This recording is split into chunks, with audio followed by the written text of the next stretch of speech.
It is another extremely warm day here in Missouri. What is going on, guys? Welcome back to the channel. Welcome back to another video. We are going to be doing something to the Hummer today and kind of continuing along with our Hummer series of videos as far as modifications and stuff goes. Now, like I said in the very first Hummer video, doing this to fill a void. There's a huge void in H3 videos. There's not a lot out there, and I'm talking like there's stuff that I've come across on here. I've tried to search here on YouTube, can't find a single thing about it, and for whatever reason there's just not too many videos out there on the H3, even though there's a ton of H3s on the road still today. What we are going to be doing today is we're going to be replacing the rear shocks on the H3. I'm fairly sure that the shocks that are on here right now are the original shocks that came with from the factory, and they're not doing very well at all. They're actually making a really weird noise, and I believe that it's coming from the shocks. When you stop one of these, the Hummer H3s, they have a horrible nosedive. So when you put the brakes on, the whole front end goes forward, and I could hear the back, sort of creaking, and I've never really been able to replicate it. So even just like bouncing on it, I can't really replicate it.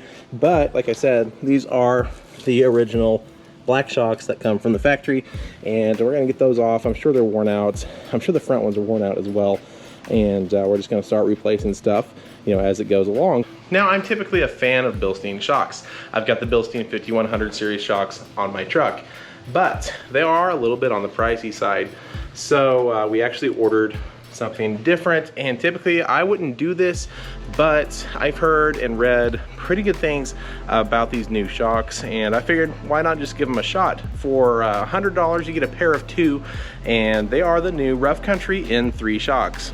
Now, I've had a pair of Rough Country shocks on my truck back when I had the lift kit, and for a while they were okay.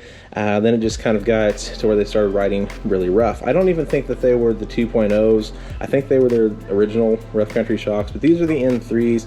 Here's a couple of details. 35mm pistons, 18mm piston rod, shock body is created to kind of distribute heat and everything a lot better. And the best thing about it, it's got a 10-stage variable valving system inside the shock, to where the shock basically adjusts for the situation by itself. Internally, just pretty much similar to the Bilstein 5100 series that I've got on my truck. And I don't know, I mean, I think they should be all right. I have asked a few people that I know that have them, how the quality is, how they like them, how the ride quality is, and I've gotten some pretty good feedback, and hopefully everything is as smooth as it should be. And not like the H3 rides bad. It doesn't ride very bad right now. There's a few, it's pretty smooth, but there's a few times you go over a bump and it kind of sounds a little clanky back there. So the shock's a great place to start, probably shocks, bushings, stuff like that. So figured we'd give these a shot. Like I said, $100 for a pair, free shipping. Really can't go wrong, especially when one Bilstein 5100 is about $130 a piece. So yeah, we figured we would give these a try. If we don't like them, we could always change them out again. Now, when it comes to shocks, there's all sorts of different options out there. There's Fox, Bilstein, Rough Country, Rancho, Skyjacker. A lot of people make shocks, ProComp, all sorts of different brands out there. So hopefully, a real life review like this will kind of help you guys if you need to replace the shocks on your H3, H2, your pickup, whatever it may be. And kind of having the experience with the Bilsteins versus the experience with these Rough Countries kind of might settle a little bit of a debate. Maybe if you're on the fence about getting one or the other, it should help you out. It's definitely a good option at $100 for a pair of brand new shocks. Okay, we've got our Hummer in the garage, and we've actually already got one of the back shocks off. Super simple. If you go watch the videos on YouTube, they actually tell you that you need a 13mm socket and a 21mm socket and a 21mm wrench. All that is true, except the 13mm on mine is a 10mm. So for whatever reason, maybe in 2010, maybe some of the newer Hummers, they changed it from 13 to a 10mm, but that's what mine was. It was a 10mm on the top bolts. Now here we have the stock factory shock versus the new Rough Country N3 shock, and as you see, everything is the same. I'm pretty sure they take the same shocks as on the back of my 97. It's got the same bolt up, same mounting style and everything, and super simple. You just get up there, you take these off. There's 2 bolts that hold it up there, and then the 1 bolt that holds it on the bottom. The bottom is a 21 millimeter, which is what you need the socket and the wrench for.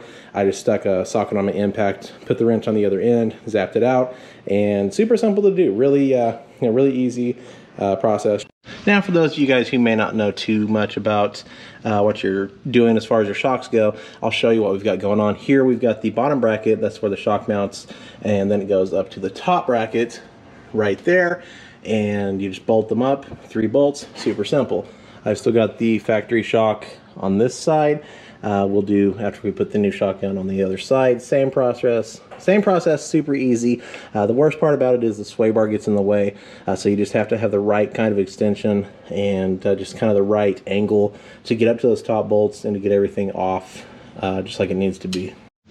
All right, 3 bolts later, we've got the new Rough Country shock absorber reinstalled back onto the Hummer. Now, these shocks have quite a bit of travel compared to the OE shocks, and I'm not quite sure if that's going to be a good thing or a bad thing, because they extend pretty far compared to the OEs, but this was made for the Hummer H3 application, so hopefully it'll work like it's supposed to, and it's not going to be too terribly stiff due to the fact that it does have some travel within the shock. Now we do, you see right here, we don't have a whole lot of piston left. That's the travel that we've got as far as when we hit bumps and you know, stuff like that. And if the suspension flexes back here, we're great because we've got a whole ton of extension room, but I'm not quite sure if this is how it's supposed to be. We've got, I mean, the piston, we've got at least half the shock, maybe a little bit less length of piston left, so hopefully these will do what they're supposed to. I'll put a link down in the description, of course, to these shocks. That way you can read about it yourself. But this was pretty much one of the very few for the Hummer H3 that I could come across. Now, as I said, Bilstein makes shocks for it, and I believe like they're the same as what's on my truck. I don't have anything for the front for some odd reason, so I don't know exactly what I'm going to do with that yet. But there's several brands out there that make shocks, so it's pretty much up to you to go ahead and pick and choose what you want to spend your money on, how you want to do it, what shocks you want. If you're going to go hit some trails or do some off-roading, you might want to upgrade to the Bilstein, maybe get some Fox shocks, but it's something that's going to be a daily driver, you know, occasionally towing a trailer, stuff like that, maybe hitting an off-road trail every once in a while, but it's not dedicated to it, so I figured, you know, why not go ahead and try out the Rough Countries, see how they do, and if I want to move up to the Bilsteins, if I really don't like them, I can always do so. Okay, now one thing I want to point out, I don't know how well you guys are going to be able to see this, actually 2 things. Make sure your exhaust is cool when you do this, because it's like right next to it right here. Number 2, we've got the top mount right here. When you take the shocks off, take this off first, and when you install the shocks, put this on first. Hand tight, of course, you know, tighten up your threads, get your bolts in there by hand before any impact or wrench or ratchet or whatever. And then once you're done getting that hung up, then you can go ahead and put your bottom in, and doing it that way before you unstrap your shock will make it 100 times easier. That way you don't have to go through and try to compress the shock. And just like so, in about 15 minutes, we've got 2 brand new Rough Country N3 shock absorbers on the back of the Hummer H3. And then of course, after you get done with a fresh shock install, you're gonna wanna take your truck, car, SUV, whatever it is, Hummer in this case, for a test drive to see if any issues that you may have been facing before have disappeared and went away. In my case, I was just having kind of some weird noises coming from the back. When I would stop, as like I said, the nose dives forward on the Hummer just a little bit, and it stretches those back shocks. And there was some weird noises, not really, it kind of sounded like there was something plastic that was hitting, like rolling around, hitting on things, like dunk, dunk, dunk, dunk. It's hard to explain, hard to catch it on a camera, so we're just gonna run it as is. But let's go ahead and take this thing for a drive and see if our problems are solved. And I was talking about the nosedive that these have. If you want to crank up the torsion bars, you can turn the torsion bars up and give it a little bit more of a level stance. You'll have to get stiffer shocks for the front to eliminate that nosedive, because if you lift the front up, the nosedive just gets worse. So I'm gonna have to look into that. There's not a whole lot of videos on YouTube about it, so, but right now let's go ahead and see what these rear shocks feel like All right, so stopping feels about the same. I guess it doesn't feel like it dives forward anymore than normal. The shocks really feel like the factory ones. But I think that noise that I was talking about is gone.